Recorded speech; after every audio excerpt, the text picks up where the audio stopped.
Olá, aqui é Fábio Chiku e nesse vídeo nós iremos tratar do Spring Boot sendo realizado no VS Code. Nesse vídeo a gente vai conversar um pouco sobre o que é o Spring Boot, vamos falar sobre essa instalação do ambiente, como é que é feita, o que elementos nós precisamos e vamos criar o nosso primeiro endpoint REST. Mas vocês devem sempre se perguntar por que Spring Boot? Porque toda vez que se fala hoje em desenvolvimento Java se menciona o Spring Boot. Não é porque é a única maneira de fazer programação para web em Java, mas fazer a programação para web em Java é sempre uma coisa que, sem um framework, tende a ser muito complexa, muito cheia de detalhes e de configurações. Então é preciso ter algo, não é preciso, mas é interessante ter algo que simplifique o processo de iniciar as aplicações, e no caso já existia um framework chamado Spring para desenvolvimento web. O Spring Boot acelera esse tipo de framework, a criação de aplicações com esse framework.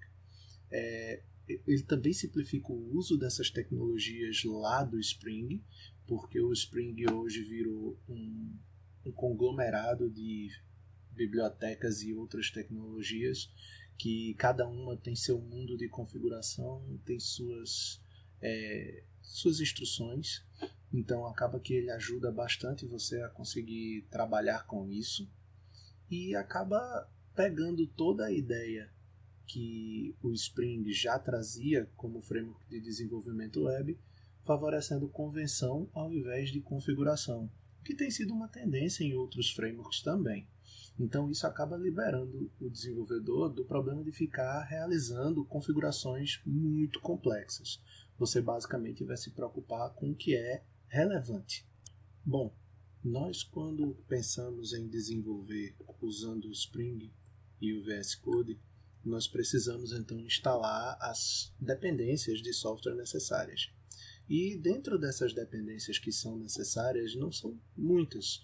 No fim das contas, a gente basicamente precisa ter um JDK para desenvolver e a gente precisa ter o próprio Visual Studio Code. O resto a gente vai acabar vendo em detalhes na sequência.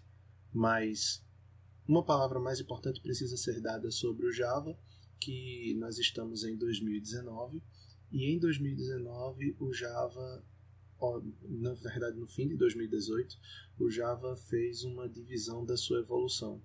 E nessa divisão nós estamos hoje com a versão oficial da Oracle, o Sun Oracle Java, na versão 8, e nós temos o OpenJDK. Nas versões mais recentes já tem a versão 12 e você está livre para utilizar qualquer uma delas que você quiser, sabendo que você vai ter certas extensões, certas possibilidades a mais com o OpenJDK 12 porque a linguagem foi atualizada. Mas nada que lhe impeça de desenvolver com um Java comum. Talvez nem seja complicado pensar nessas extensões, mas isso é matéria para outra conversa. Vamos instalar então agora o Visual Studio Code e as suas extensões, já que a instalação do Java é algo bem simples, é simplesmente baixar do site para quem tem Windows e usar o bom e velho Next, Next, Next, Finish, ok? Bom, estamos aqui no Visual Studio Code e a gente vai perceber o que é que a gente precisa fazer para instalar as extensões necessárias. Primeiro a gente vai no ponto da extensão, ali, procura por Spring Boot, ou Spring Boot com as palavras separadas, né, por espaço, ou simplesmente Spring já resolve. Então, quando você encontra aqui essas extensões, você vai ver que tem essas 4 primeiras que são as mais relevantes, e aí é somente você procurar aquela que é uma coleção de extensões para desenvolver aplicações Spring Boot, que é essa daí da Pivotal. A Pivotal é a empresa responsável pelo Spring Boot. Então, pedindo para instalar ela, você vai ter todas as necessárias para fazer o desenvolvimento usando o próprio Spring Boot. Mas uma coisa interessante de você colocar também, caso não venha como dependência, é a extensão para fazer as aplicações Java. que é o que eu acabei de apontar. Então, essa extensão do Java é da própria Microsoft, o que significa que você tem uma extensão bem organizada e bem interessante para ser utilizada, bem consistente. Cada uma dessas extensões tem uma ajuda interessante e vale a pena dar uma lida nas ajudas delas para que você saiba como colocar. Aqui a gente vai colocar a extensão para Java.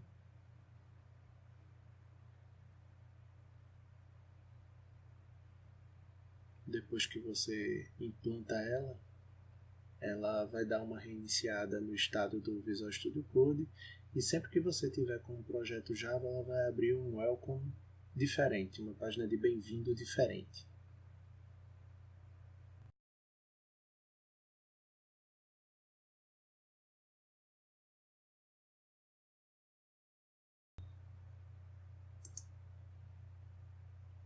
Bom, vamos agora criar o nosso projeto e para isso a gente vai iniciar chamando os atalhos do Spring com o comando Ctrl+Shift+P do próprio Visual Studio Code.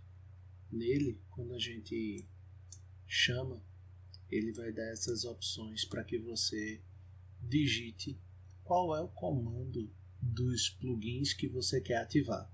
Então você pode chegar num ponto de colocar simplesmente Spring e ele mostrar todos os comandos Spring que existem.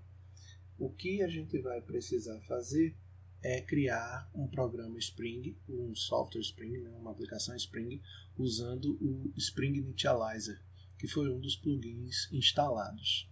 Como eu já utilizei, vocês vão estar vendo aí ele dizendo assim, Generate a Maven Project. Na primeira vez que vocês forem usar, ele vai dar a opção para que vocês quebrem isso e usem outro gerenciador de pacotes e de artefatos do Java, né?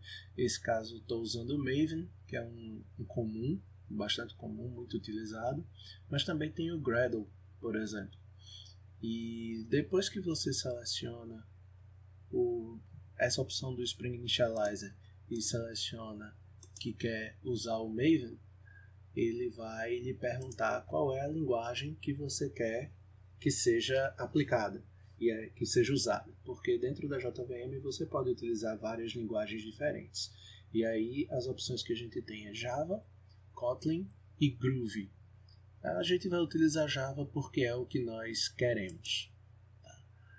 Bom, depois ele pergunta qual é o pacote base. Ele tem aí .com.example. Você deve seguir o padrão de nomenclatura do Java, que é a URI invertida, né? Depois o nome da classe do artefato gerado. Isso vai acabar ficando mais claro quando a gente vê o código. Mas aí o nome do artefato é demo, de demonstração. Depois ele pergunta qual é a versão do Spring que você quer trazer para utilizar. A gente seleciona a mais recente. E depois ele vai perguntar qual dos projetos do Spring você quer utilizar. E aí a gente não precisa pensar em muitas coisas, a gente precisa saber o que selecionar. O que nós precisaremos selecionar aqui serão os DevTools, que é o núcleo base, e depois a gente vai procurar o pacote de web, que é um pacote para desenvolvimento web usando o Spring Boot. Depois de selecionar esses dois, clica num, depois digita, clica no outro, e aí você tem em cima selecionado duas dependências, aí você simplesmente manda o Enter ou segue e clica lá, né, na opção. Então depois disso ele vai começar a baixar o pacote, tem a internet antes ativada, não garanta que você tenha a rede funcionando bem para poder baixar o pacote inteiro. E depois que você tiver o pacote inteiro baixado, você vai abrir a pasta dentro do Visual Studio Code. É algo super simples de fazer. Você vê que para criar o projeto com esses passos já vai estar criado. Então, criou, abriu, e agora você tem aí o projeto aberto.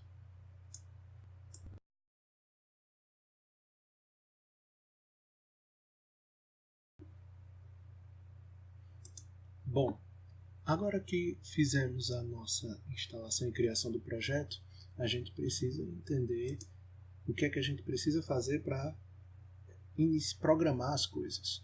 Então, a gente tem uma classe de início das aplicações Spring, que é a classe Demo Application. Lembra que a gente disse que o artefato base era Demo? Então, Demo de demonstração agora criou a classe Demo Application. E aí nós temos essa classe daí, que é o que inicia o nosso projeto Spring. Ele vai ficar na pasta do pacote que você referenciou, mas esses pacotes vão ficar lá dentro de src main java. Então você vai entrar nessa pasta src main java para poder achar a aplicação demo. E ela não precisa ser alterada por nós agora. Ela simplesmente vai rodar a aplicação Java, né, Spring. Para a gente poder fazer alguma coisa interessante, a gente cria uma classe nova e a gente vai começar a trabalhar ela para ser um serviço REST. Só que veja, um serviço REST ele vai precisar de uma entidade a ser dada, a ser trafegada. Então vamos criar aqui a classe person para poder levantar essa entidade, né? Antigamente, acho que hoje ainda se chama assim, isso aqui vai ser um bin, tá? Vai ser uma classe Java somente com os seus atributos, método get e método set. Então a gente está fazendo aqui a classe person com private id, int id, que vai ser o meu identificador inteiro. Depois a gente tem o private string nome, para poder botar o nome de uma pessoa aí.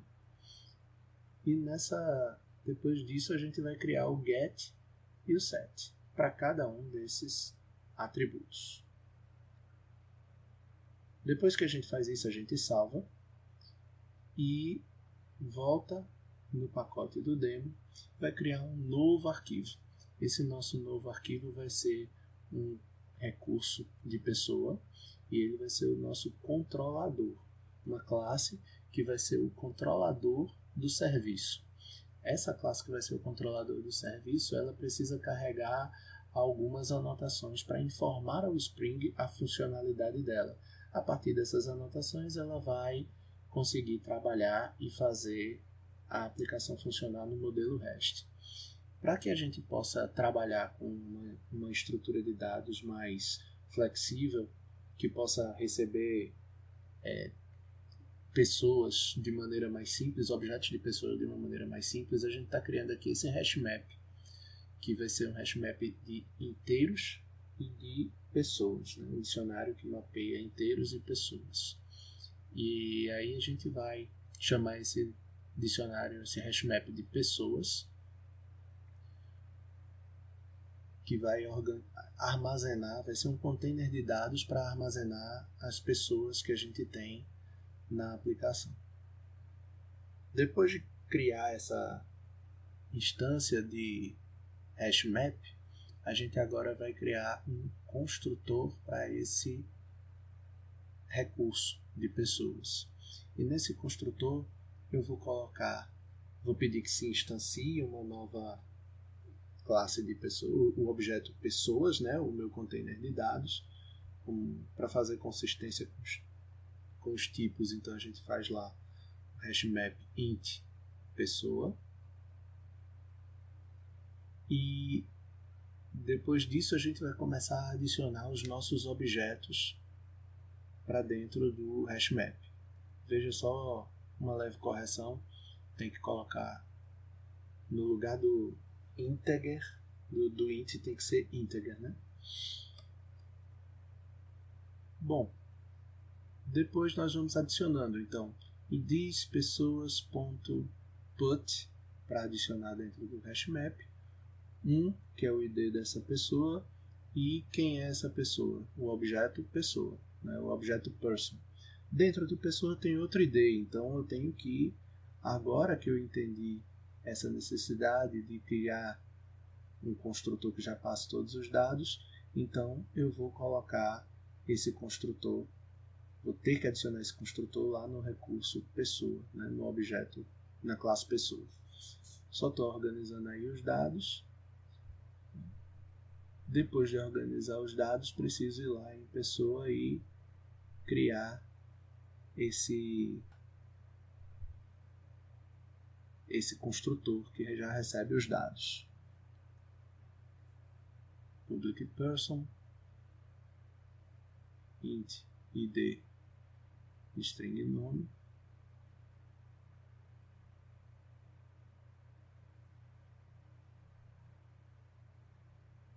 e a gente faz os gets and sets adequados aí, que podem ser tanto com atribuição direta às propriedades ou as chamadas dos métodos get e set. Por excesso de formalismo, para ser direito, a gente bota com os métodos set.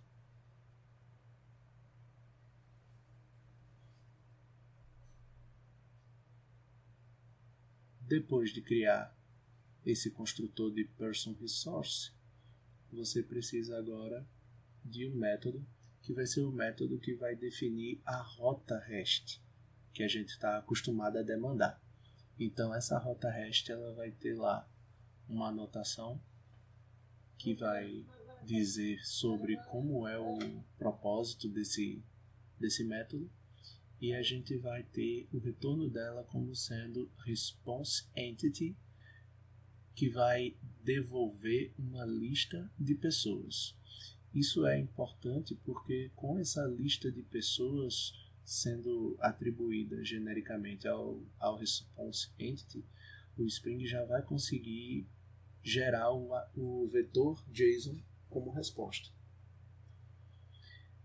Para que o Spring consiga entender esse método como um método que tem um controle de uma URL REST, então a gente precisa colocar a anotação request mapping.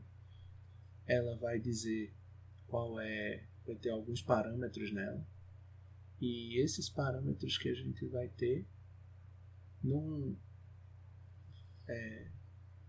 vão ser coisas estranhas, vão ser simplesmente os nossos o método e a URL de retorno. A montagem da response vai ser feita simplesmente devolvendo o objeto de resposta, pegando o hashmap lá de cima e convertendo o tipo dele para uma lista de pessoas, e o parâmetro depois que precisa é qual é o status que a gente retorna quando devolve a partir dessa rota.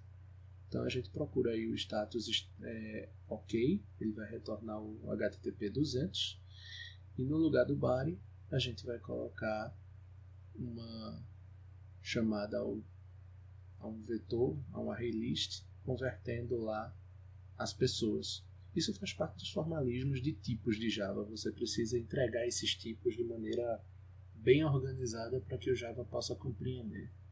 Então, vai montar um array list de pessoa a partir do hashmap de pessoas,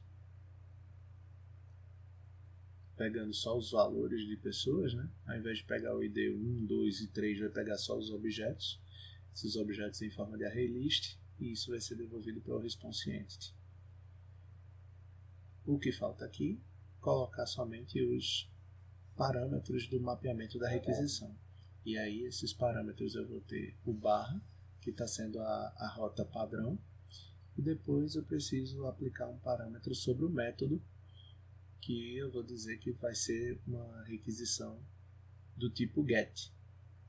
Então eu vou utilizar o objeto request method e a constante get. Para o URL, a gente diz que o valor do mapeamento vai ser barra, e a partir daí fazemos a importação. Tudo está caminhando direitinho. Bom, temos a rota, temos o resource, precisamos rodar. Então lá no dashboard, a gente clica no Start no artefato demo, porque o Spring Boot baixou também esse dashboard, e a gente vai rodar para ver o que aconteceu com a nossa aplicação.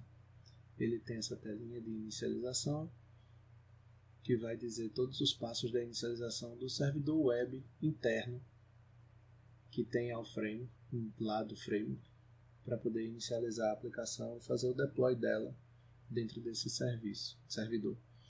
Ele terminou a inicialização e agora a gente pode ir lá procurar baixar o que ele está devolvendo pela linha de comando.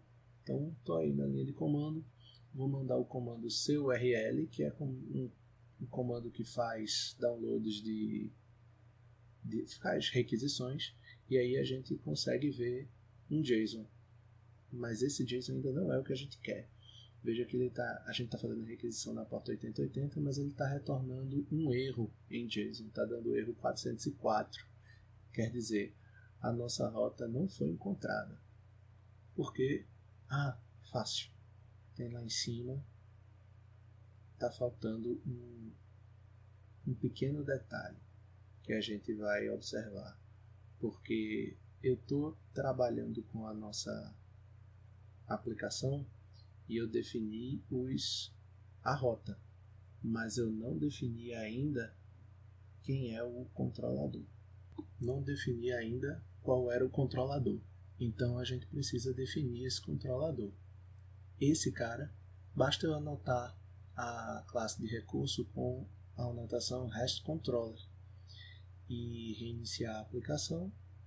A gente vai ver agora o seu URL funcionando direitinho e devolvendo um JSON com os dados que a gente pediu.